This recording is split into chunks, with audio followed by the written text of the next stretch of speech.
Assalamualaikum warahmatullahi wabarakatuh. Ini adalah teman-teman dari Duta Peduli HIV AIDS. Nama aku Ochan. Biasa dipanggil Ochan sih, sebenarnya namanya Olisandra. Duta Peduli HIV AIDS tahun 2019. Juga saya kuliah di Universitas Mula Warman. Kemudian saya juga sedang kuliah di Universitas ini. Mungkin bisa dijelasin nih Kak. Jadi sebenarnya juga masih belajar juga sih, soalnya kan tiap 6 bulan sekali pasti ada pelatihannya juga. Jadi HIV dan AIDS gitu.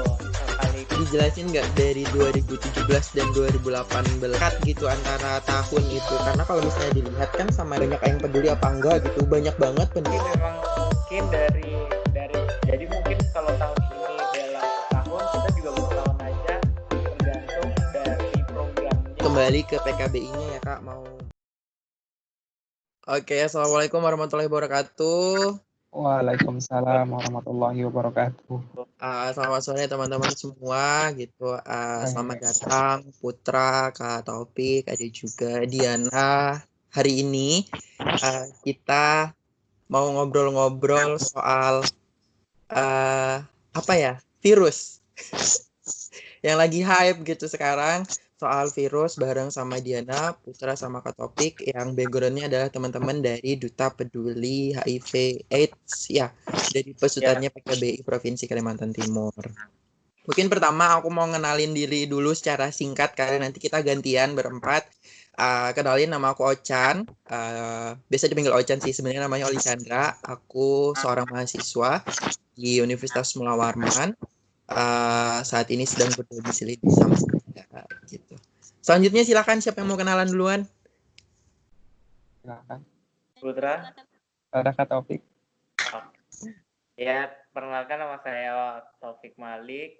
Saya saya Duta Peduli HIV AIDS 2017 dan 18, jadi 2 tahun jadi duta. Sekarang masih kuliah juga di Universitas 17 Agustus 45 Samarinda gitu, dan sebagai penjangkau lapangan di PKBI Kalimantan Timur sampai sekarang. Oke.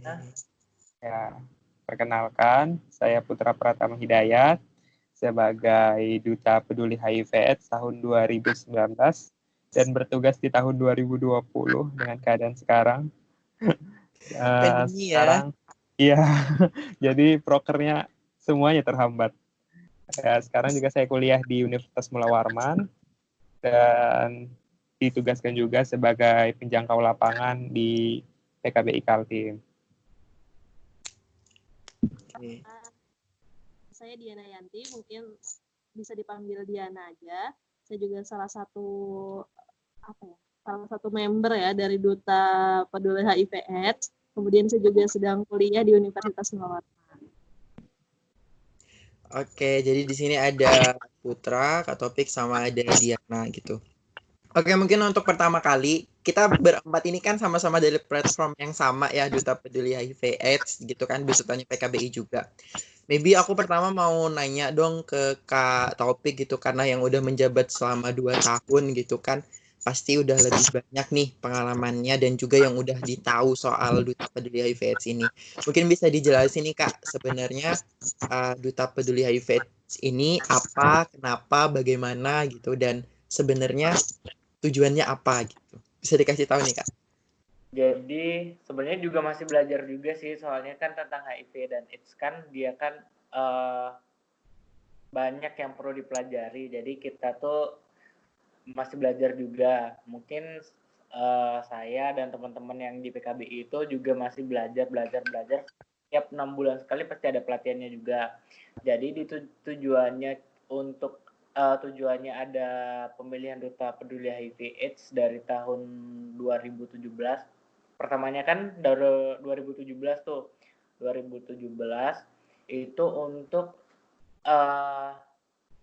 mendorong teman-teman muda, khususnya kaum muda, itu peduli tentang HIV dan AIDS gitu. Sekaligus kita untuk mengkampanyekan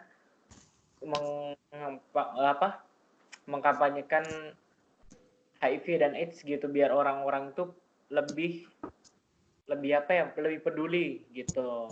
Dan juga untuk duta-duta yang terpilih atau duta-duta yang bergabung sebenarnya finalis itu sudah bergabung dalam penanggulangan HIV dan AIDS. Nah, sebagai role model kepada teman-teman sekitarnya untuk lebih peduli lagi tentang HIV dan AIDS gitu. Oke. Ini Kak, bisa dijelasin nggak dari 2017 dan 2018 itu kan Kakak menjabat 2 tahun ya gitu. Dan 2019 itu baru ada pemilihan lagi gitu. Maybe bisa diceritain kenapa bisa ada sekat gitu antara tahun itu. Karena kalau misalnya dilihat kan Samarinda ini adalah kota yang sangat padat gitu kan. Yeah. Apalagi pemuda Samarinda itu nggak sedikit gitu, banyak. Dan kalau misalnya dibilang banyak yang peduli apa enggak gitu, banyak banget pemuda yang peduli, tapi mereka masih bingung gitu untuk menyalurkan kepeduliannya itu lewat mana gitu. Silakan Kak. Oke. Bukannya ada sekat sih, memang mungkin dari direkturnya PKBI memang dia mempunyai kebijakan mungkin 2 tahun saat itu. Kalau mungkin saat sekarang itu kita belum tahu lagi ya, itu dari kebijakan dari PKBI dan juga dari Spiritia atau dari NU yang di atasnya PKBI lagi gitu. Jadi mungkin kalau tahun ini dalam setahun kita juga belum tahu. Nanti mungkin mau mendekati akhir tahun atau mendekati Hari AIDS sedunia, pasti kita akan membicarakan tentang pemilihan duta peduli HIV AIDS. Mungkin mau diperpanjang lagi atau mau cukup setahun aja, tergantung dari programnya dari PKBI gitu. Oke, berarti lebih kembali ke PKBI-nya ya Kak, mau menetapkan kebijakan yang seperti apa gitu. Karena kalau misalnya duta pada umumnya itu kan dia periodenya per tahun ya, kayak Ya. duta-duta lain lah yang di luar sana gitu. Jadi tiap tahun dia bakalan ganti kayak gitu. Kalau nih sekarang aku mau nanya ke Putra nih. Gimana kesannya Put selama 2019 menjabat sampai 2020 ini? Kalau kesannya itu dari ya karena sekarang kita tahu sendiri ya pandemi sekarang. Pertama sih bahagia, alhamdulillah bersyukur bisa dipercaya sama Direktur PKBI sama teman-teman semua menjabat sebagai Duta Peduli HIV/AIDS. Nah, yang kedua program-program yang sudah terencana akhirnya batal semua karena ya kita tahu sendiri kasus kita sekarang yang harus mencekam kita untuk di rumah aja karena padahal banyak timeline waktu yang harus kita jalanin selama menjabat sebagai duta dan untung aja saya sebagai duta peduli HIV/AIDS juga dipekerjakan di PKBI Kaltim sebagai penyuluh lapangan begitu. Ya jadi ada sukanya ada dukanya juga sih sebagai duta yang menjabat di tahun ini. Begitu. Ada sukanya, ada dukanya. Sebenarnya dukanya ini tidak terbayangkan sama semua orang di dunia Iya, ini. betul. Karena benar-benar gak cuma programmu aja yang mungkin terbengkalai, programnya seluruh dunia juga bakalan terbengkalai nih gara-gara pandemi. Iya, betul. Gitu kan. Maybe aku mau nanya dong, Putra kan punya, tadi ada Putra bilang kalau misalnya punya beberapa program yang kemungkinan bakal terbengkalai atau terpending gitu. Bisa diceritain nggak sih program-programnya itu apa aja yang bakal dilakuin ke depan? Ya, program yang sudah terencana itu yang baru mau terencana itu kita ada penyuluhan ke kampung-kampung sama ke sekolahan-sekolahan, yaitu sempat sih kemarin mau ke Palaran sama ke Kampung Tenun di Kampung KB. Nah, tapi ya karena kasus ini jadi semua terbengkalai juga sekolah-sekolah juga yang kami mau datangi juga nggak mau nerima dan akhirnya mereka juga libur begitu. Oke, selain itu ada lagi nggak buat programnya? Ya program ya kita jalan bersama PKBI aja dengan penyuluh lapangan dengan menjangkau masyarakat, mengajak masyarakat juga buat HIV gitu. Oke, maybe aku mau nanya ke Diana dulu kali ya. Diana ini kan anak genre juga ya. Anak PIK, salah ya? Sama aja. Oh sama aja gitu. Mungkin bisa diceritain nggak sih Diana gimana pengalamannya kalau misalnya lagi bertugas gitu kan dari teman-teman PIK untuk ketemu dan menjangkau teman-teman di luar sana gitu. Gimana ya kalau kita misalkan nih Diana lagi bertugas buat kan kita selalu nih misalnya kalau anak-anak PIK itu kita selalu penyuluhan itu rutin. Jadi kalau sedang bertugas ya kita ikutin aja misalkan nih kita hari ini mau penyuluhan di sekolah A gitu kan, kita datang ke sana kemudian kita bersama dengan rekan-rekan PIK yang lain, baru seperti yang penyuluhan pada umumnya kita bagi-bagi materi, bagi-bagi hadiah, baru nanti kita serap aspirasi sama-sama kayak gitu sih. Oke, jadi kalau misalnya lagi ada, bukan misalnya ya, selama pandemi ini untuk kegiatan yang biasa teman-teman PIK lakukan itu benar-benar terpending semua ya? Iya, banyak banget sudah terpending. Tapi ini masih mau ngakalin lagi sih. Jadi gimana caranya supaya nggak kosong gitu kan. Jangan gara-gara di rumah aja, tapi kita nggak punya programnya, nggak ada yang jalan gitu kan. Betul. Jadi ini lagi ngakalin sama diskusi online. Jadi diskusi singkat-singkat melalui live IG atau melalui aplikasi masih sedang dipikirkan. Oke, benar juga sih. Mungkin aku mau nanya ke Kak Topik lagi nih. Menurut Kakak, kalau misalnya kita mengedukasi atau untuk menjangkau orang-orang melalui sosial media, terus melalui kayak Skype Talk kayak gini ataupun apa media daring lainnya, itu kira-kira menurut Kakak efektif nggak sih untuk di masa sekarang gitu? Mau nggak mau ya sekarang mau untuk sekarang tuh ya melalui media sosial gitu. Sebenarnya kalau milih ketemu langsung atau melalui media sosial, kita pasti akan memilih ketemu langsung. Soalnya nanti kalau kita udah ketemu langsung, kita bisa mengajak sekalian untuk tes visitif, terus kita bisa tahu orangnya, lebih dekat juga gitu. Tapi dengan adanya pandemi ini, jadi kita mau nggak mau harus secara spiritual outreach gitu, secara media sosial. Untuk kan Kakak lagi bertugas juga nih sebagai penjangkau lapangan ya Kak? Iya benar. Petugas Kita lapangan. Nah itu kira-kira selama ini udah ngelakuin ini nggak penjangkauan melalui sosial media Kak? Iya. Untuk selama ini kan kita setiap bulan atau setiap bulannya tuh seperti ada laporan gitu kan. Seperti ada laporan, terus ada kayak bukti-bukti kalau kita sudah menjangkau. Soalnya kan kita sebagai penjangkau lapangan kan relawan, tapi juga ada kayak ada salary-nya gitu, ada gajinya untuk relawan-relawannya.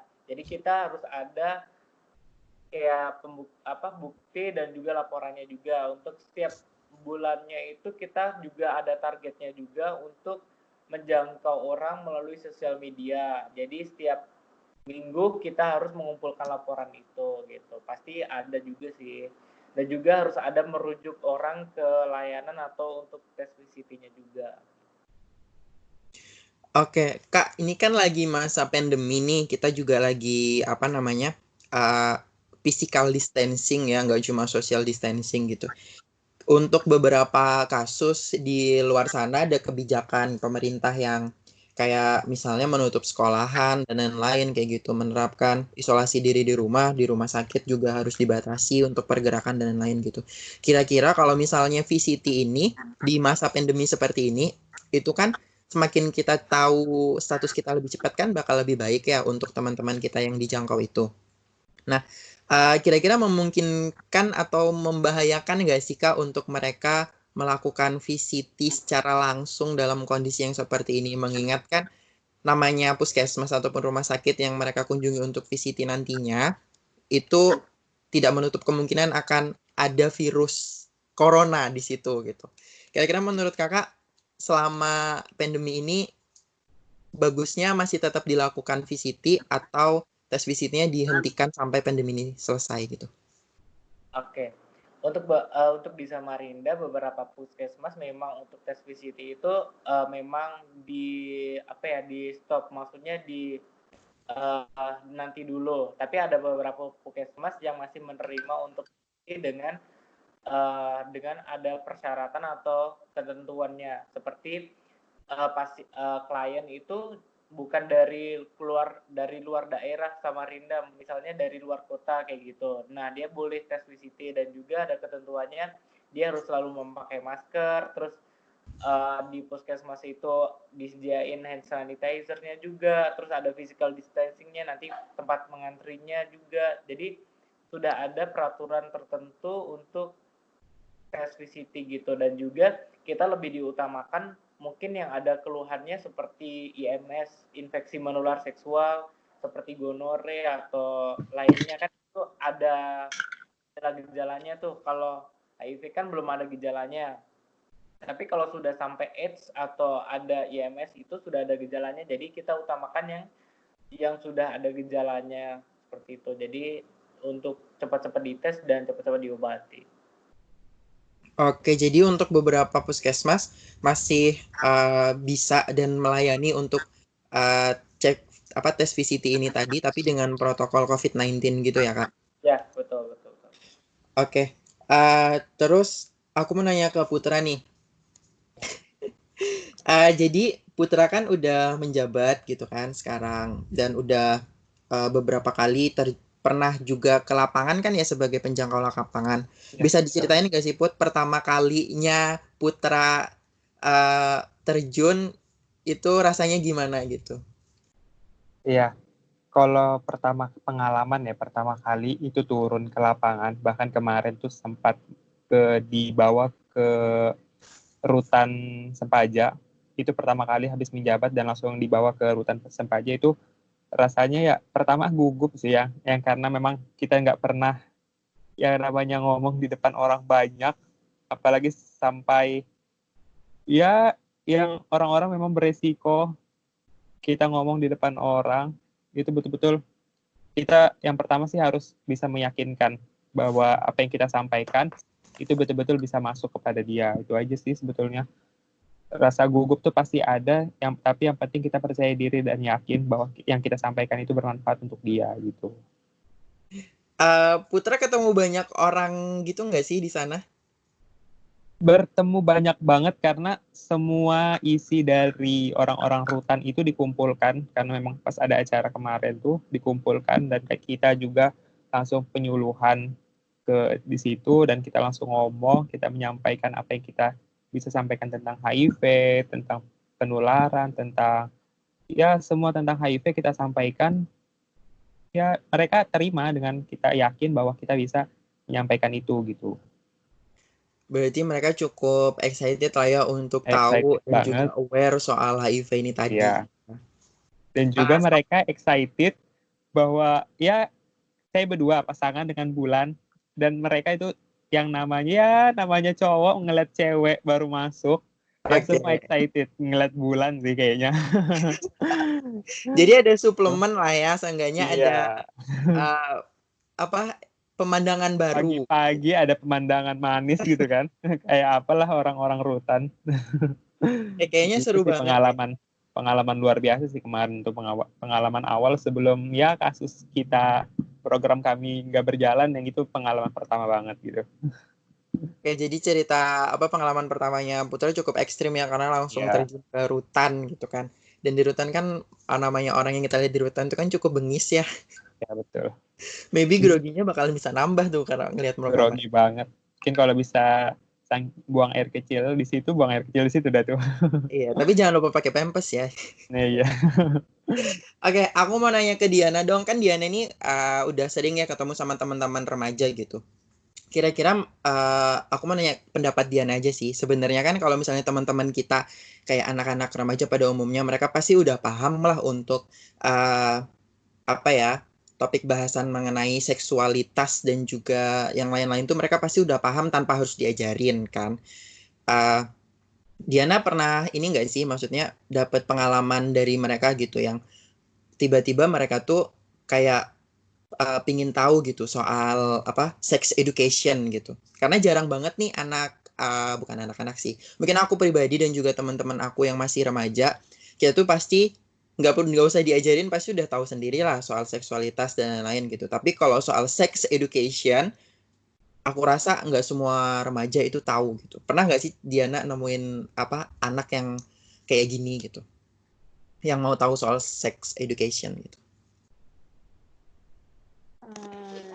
Ya Kak Chan. Jadi gini nih Kak, kan kalau Diana di genre, di PIK, ini kan cakupannya nih remaja-remaja ya SMP, SMA kayak gitu kan. Nah jadi di antara mereka itu banyak sekali yang mengenai sex education itu dia nggak dikasih pemaparan dari orang tuanya. Jadi justru banyak yang apa sih nggak boleh tahu gitu kan. Sedangkan itu merupakan bukan hal tabu lagi yang memang harus dipelajari gitu kan. Karena dari belajar itu kita tahu mana yang baik, mana yang enggak kayak gitu. Nah, jadi untuk sejauh ini belum ada nih yang benar-benar pengen tahu dong yang masalah sex education itu gimana, enggak, tapi lebih ke ketika kita menyampaikan nih, ketika kita penyuluhan dan terjun langsung ke remajanya, kita yang lebih men-sharingkan tentang si sex education ini sendiri. Jadi buat mereka yang udah tahu, nambah tahu, yang belum tahu jadi pengalaman baru kayak gitu.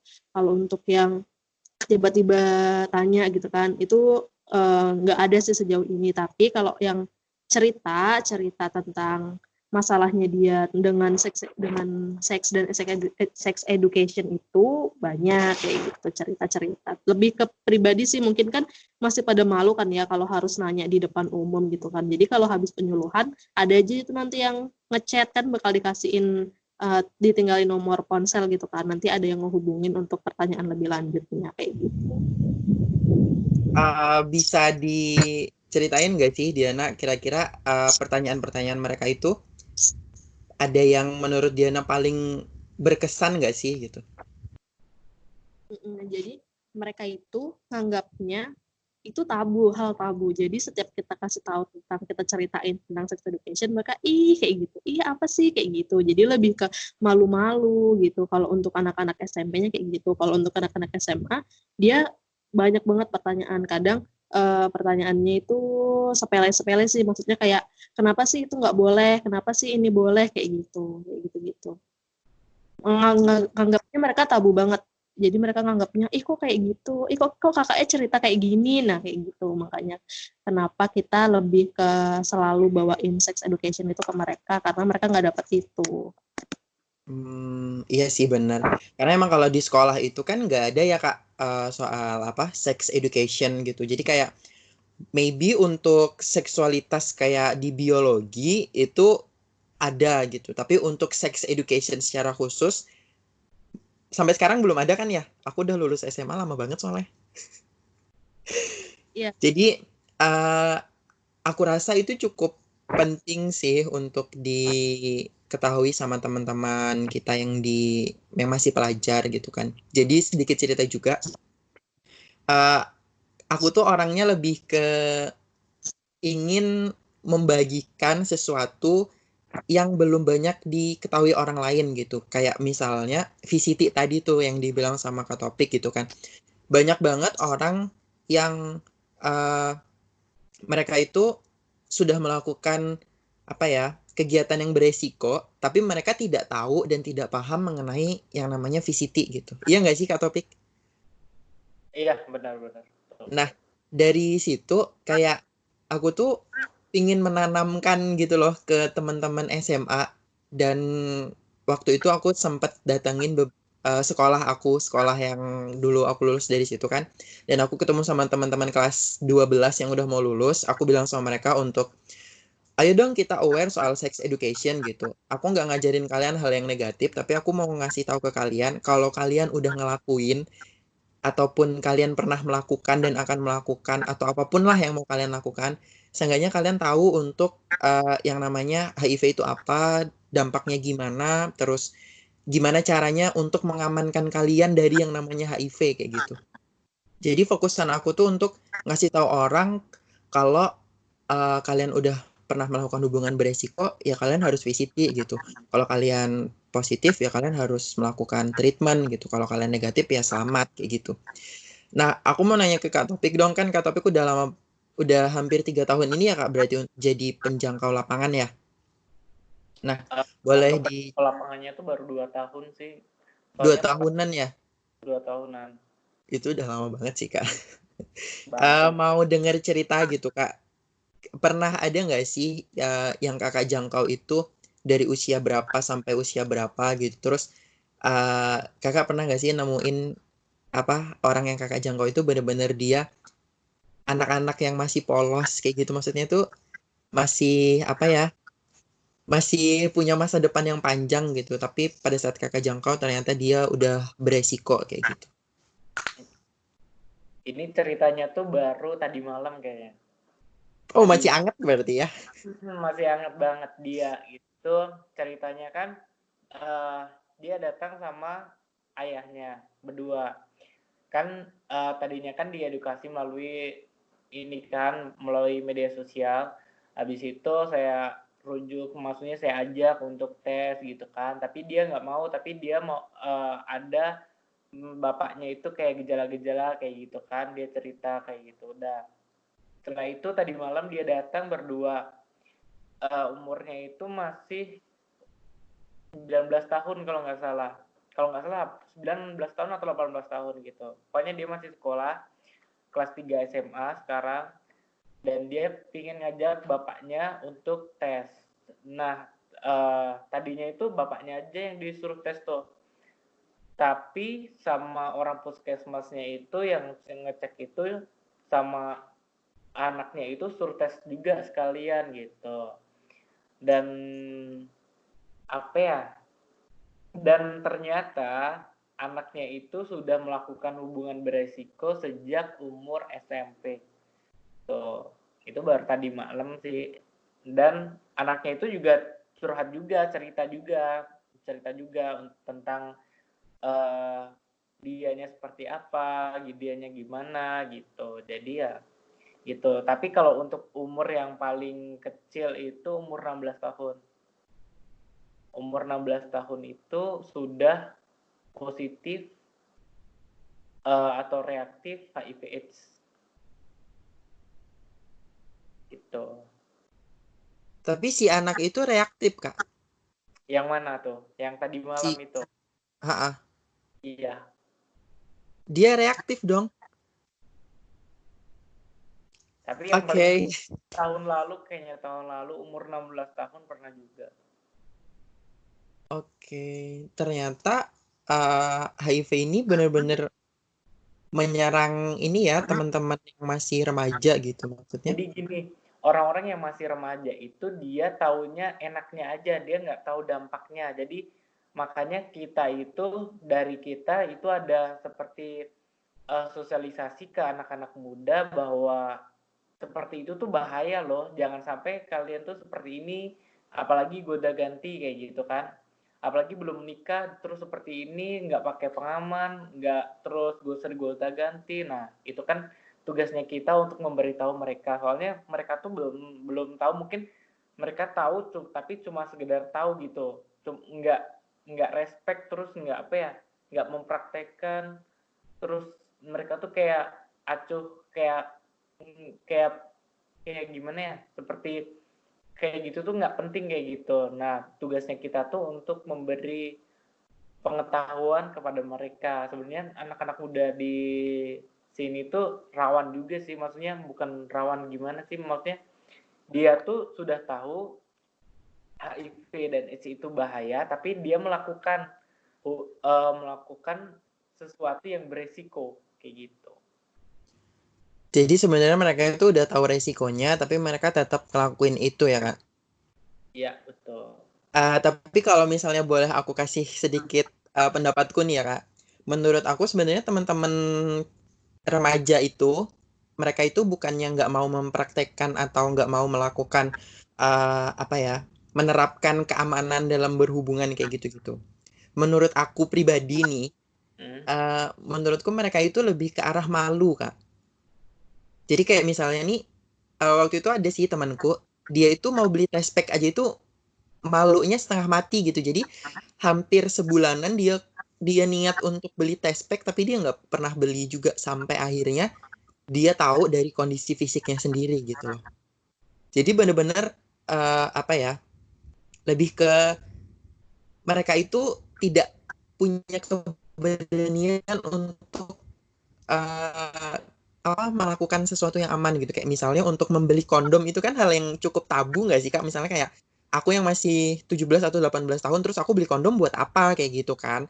Maksudnya itu apa ya, bukan hal yang normal untuk dilakukan sama anak-anak gitu. Terus kayak beli test pack kayak gitu kan, dan uh, hal-hal yang kayak gitu kan lebih mengarah yang ke arah negatif gitu. Nah, yang namanya anak muda, menurut aku pribadi gitu kan, mereka pasti lebih ke arah malu sih. Jadi daripada mereka malu, ya udah mereka ngelakuin ya kayak gitu aja gitu, let it flow aja gitu, dan akhirnya ya kayak gitu. Itu menurut aku sih. Menurut kakak gimana? Kalau menurut saya kan, kalau menurut aku sih kan sering sosialisasi di mana-mana nih, ada di lokalisasi, ada di sekolahan, ada di pertambangan, ada di tempat orang bekerja, seperti di tempat karaoke, tempat hiburan, kayak gitu kan. Jadi kalau kita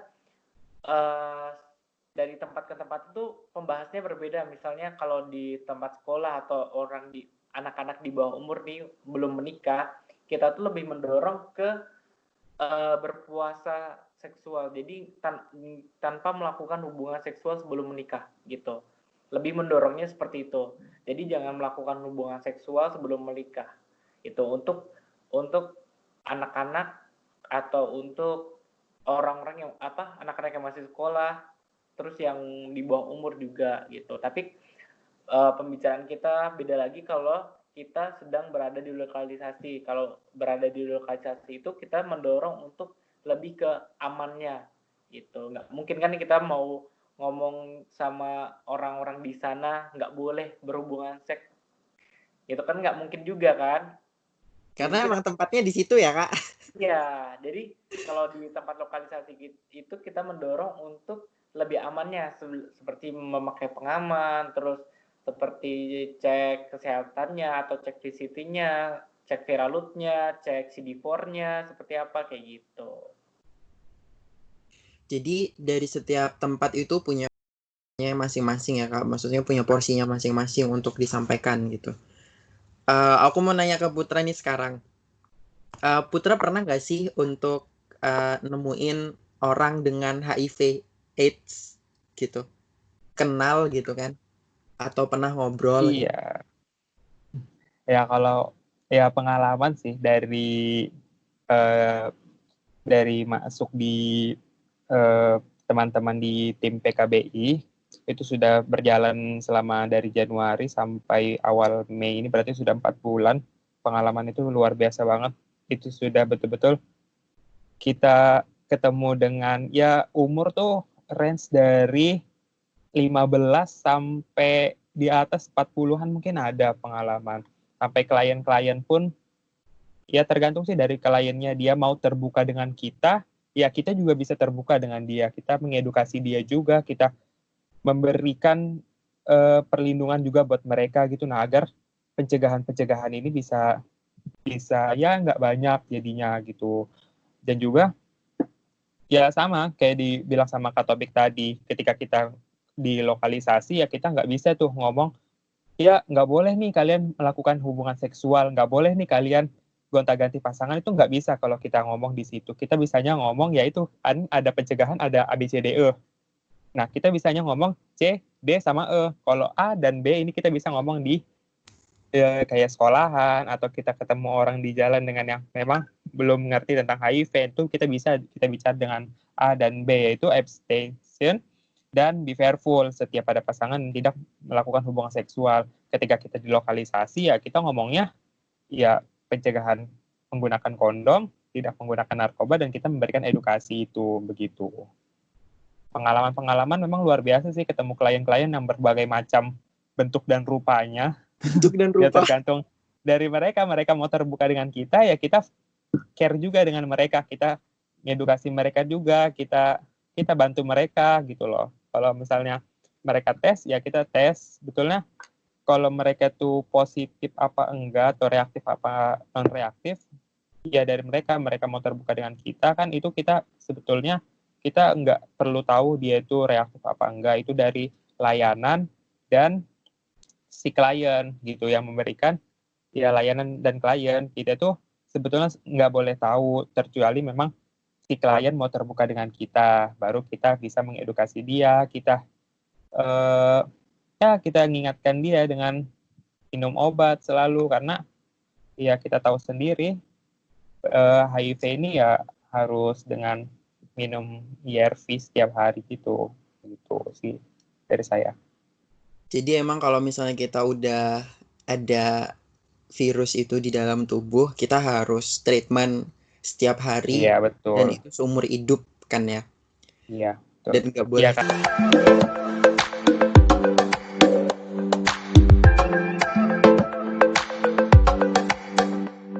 Sebenarnya platform ini menurut aku benar-benar apa ya? Lebih seru gitu. Jadi banyak pertanyaan daripada yang udah tahu.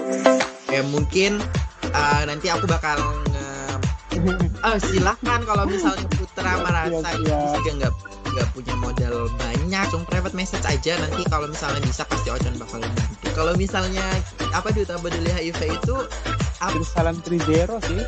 saran ini ya, Trizero. glowing, hitam glowing ya, ngeri. Ada pertanyaan. 1, 2, 3 lihat kamera, kirim gambarnya. Kalau misalnya udah diupload juga nanti aku bakal dibenerin di kolom komentar nantinya ya.